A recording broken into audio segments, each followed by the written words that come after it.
Today, we're exploring inside of ON1 Photo RAW. I have an image. I have a very rough idea of what I want to do, but we're just going to mess around and see if we can get something unique out of this photo, and I'm going to bring you along for the journey. Now, if you're new here on the channel, this is something that I do from time to time, just to show that you don't always have to have a plan when you're trying to create something with an image. And you could just have fun playing around in a non-destructive photo editor like ON1. Let's jump into the computer. This is the photo, and it's pretty straightforward. It's a backlit set of leaves that aren't even really in full focus, but you know, it is what it is. It's good enough for what we're going to do today. So first thing that we're going to do is start off with some presets. Now, I'm going to use the instant film pack because this is one of the presets that everyone should have access to if you have ON1 Photo RAW. And I just like to click this little 4 square thing. And this is going to bring up all of the different options that are available inside of this particular pack. Now, I just chose this pack kind of at random, but specifically because I know that everyone has it, not because I was working on this image or anything of that sort. Anyway, what I'm going to do is go ahead and choose, I think I'm going to go with this preset right here. I think that this looks pretty good. And if you need to see them a little bit larger, what you can do is come down to the bottom left, and there's a little plus minus drag wheel, and it just makes these thumbnails a little bit larger or a little bit smaller, depending on what you are trying to do. But I do like the way that this one looks, so I'm just going to click it. It's going to activate it on my image. So now that it's activated on the image, we can see that there is a border on here. So what I'm going to do is just go ahead and turn off the border because I don't know if I really wanted a border on my image. Maybe I'll finish it with that. So that's why I'm just turning it off versus erasing it. So let's go ahead and take a look at what we got here. So we have 2 color enhancers and 2 tone enhancers. So I'm going to turn off the tone enhancer at the top, turn this one off, and turn this off. Okay, so the bottom tone enhancer, it is definitely helping with the overall tonality of the image. So I'm actually going to leave that alone because I'm not mad at what it's doing there. And so we will just minimize that. And then I'm going to turn on this color enhancer, and this is adding in a lot of warmth to the image. So I actually kind of like that. So we'll leave that alone as well. I'm not going to really mess with it. And then this tone enhancer is for the sky. I don't really care for what it's doing in the sky back there, so I'm going to leave that turned off because it's not really helping me for anything.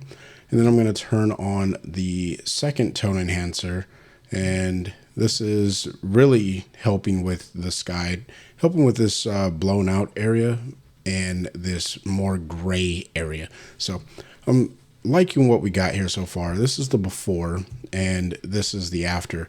But I think we can go a little bit further, and that's where the exploration really does come in. So now that we've taken a look at the effects, I want to make note that presets typically only include effects. That's usually true with the presets that ON1 creates and ships.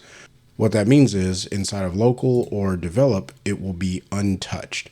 Those 2 areas are for you to edit in.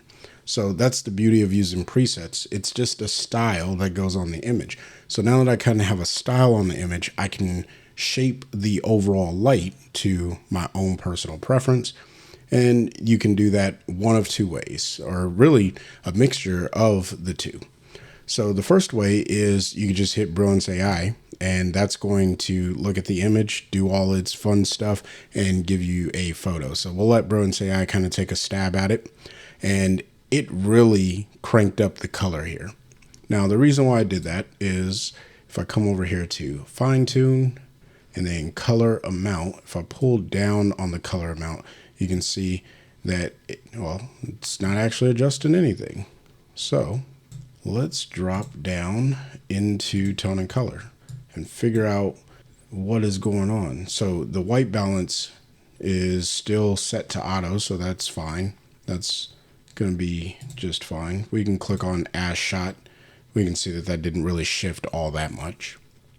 But what did shift is the vibrance and the saturation. So if I double click these, we should get an image that resembles more of what was already in the effects. So that's good to know there.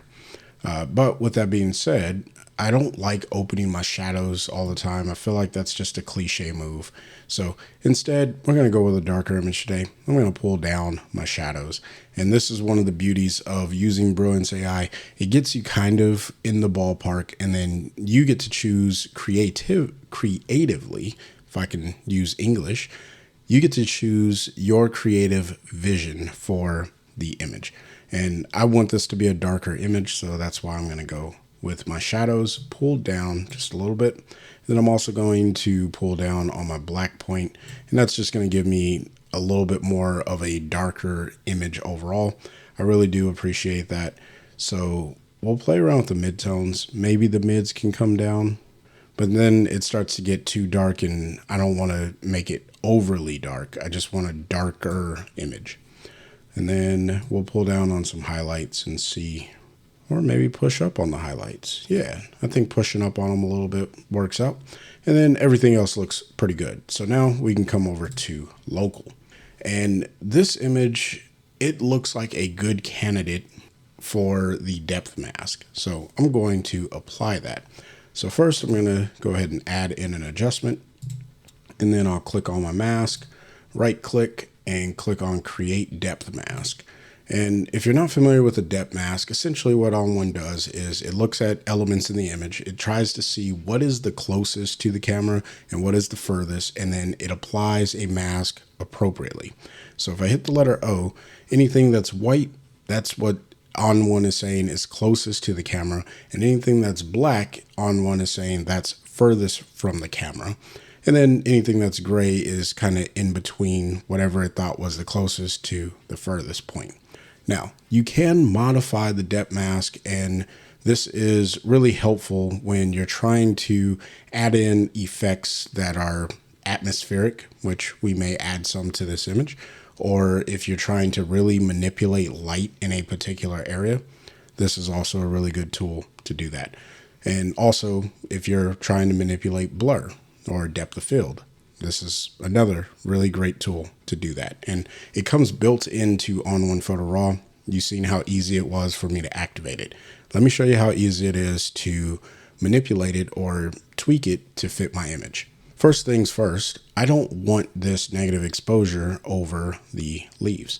I may want it in the background. So I'm going to right click on my mask thumbnail here and click invert mask.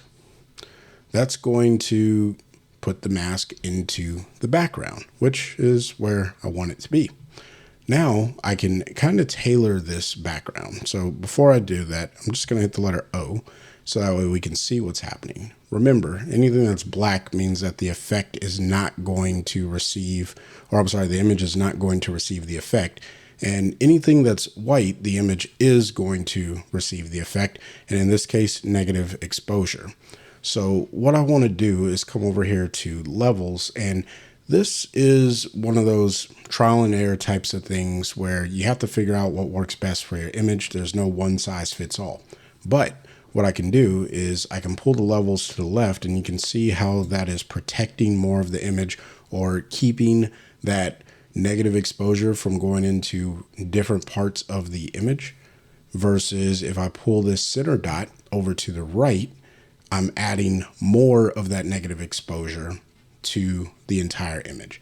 Now, I'll double click that to reset it, and I'll just go ahead and try to fine tune this to a point where I'm adding in that negative exposure just a little bit, because I already made the photo relatively dark. I don't need to make it darker than what it was. So maybe somewhere around here. Now, this is always a good thing to gauge when you have the show mask overlay turned off. So let me go ahead and turn that off, and we can watch this happen in real time. So as I pull this slider, you can see that I'm making the image darker by pulling it to the right or adding more of the image into the affected area, or I can make the image a little bit lighter by pulling more of that away from the affected area. So lots of things to go over when it comes to modifying the depth mask, but here's the deal. Experiment with it, play around, test it out on your own images, and eventually you will figure out where that sweet spot is. And if you don't like what you get, you could just delete this particular adjustment. So I'm going to stay with that because I think that that's selecting the areas where I want this effect to go. Now I need to modify the effect, and I think a -1 is way too much for this particular image. So I'm just going to pull this back up until I feel like it's getting that darker look in the background, but not too dark to the point that I'm making a night photo or something like that.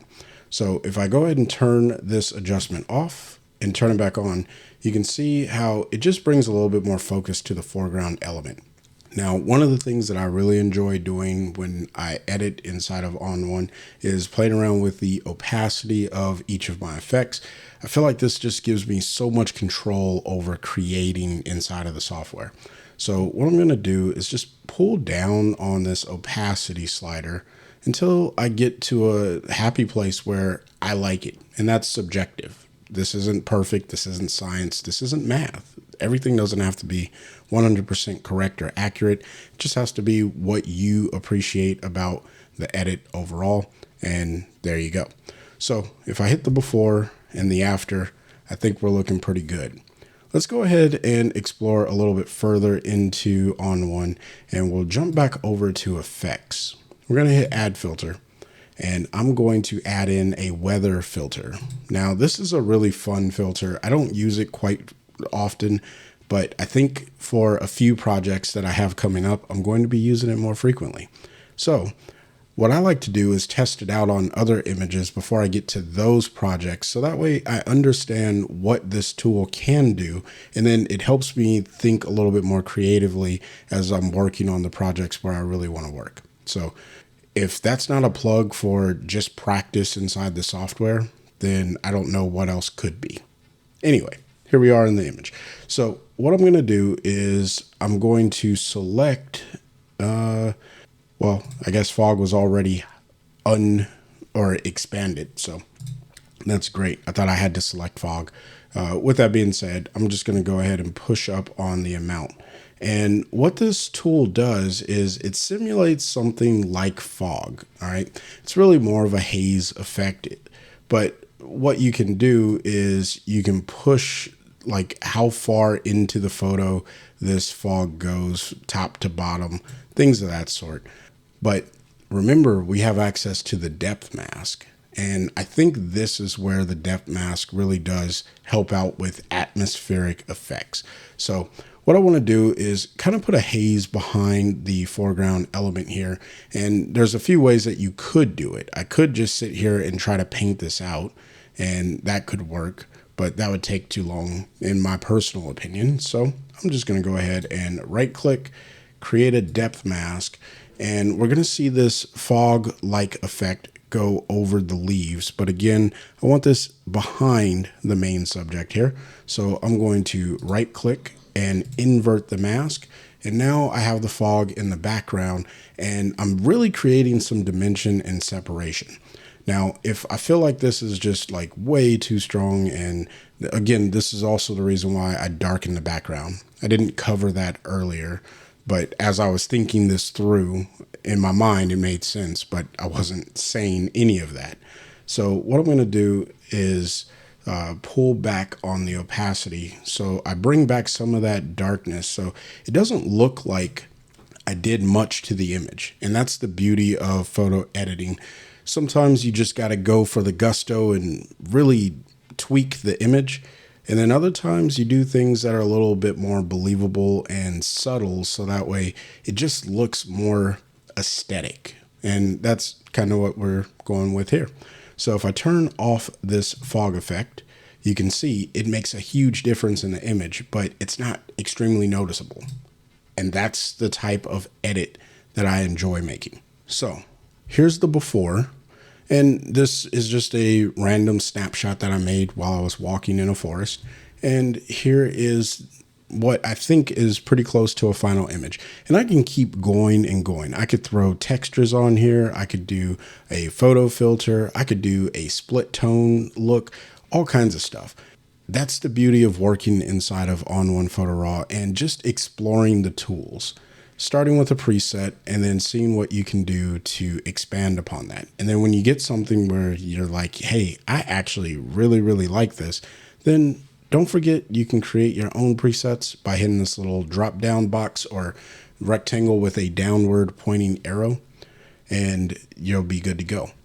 Last thing before we sign off, if this is too strong of an effect and you like what you were getting with the original light from Develop and all that good stuff, remember you have an opacity slider for all of your effects. All you have to do is click on effects. It may be hidden over here under effects. It shouldn't actually collapse. I don't think it does, so that's good. So all you have to do is click and drag this opacity slider down, and then you can really just fade this in with your basic and local adjustments, or develop and local adjustments. So we'll leave it there, but if you found value, please smash the like button. Consider sharing this with someone who you think would find value in the video as well. If you want to purchase ON1 or anything that's over at the ON1 website, consider using the affiliate link down in the description box below. A lot of things are discounted right now, and this is one of the best sales that you'll probably see all year. So now is the time to buy if that's something that you are interested in. If you do use the link, just remember it is an affiliate link. All that means is if you purchase through it, I make a small commission. It helps grow this channel. It helps support the content that I make here on the channel. I greatly appreciate it. And the best part is it's at no extra cost to you. If you want to learn more about ON1 Photo RAW, go ahead and check out the video on the screen now. And until next time, stay inspired.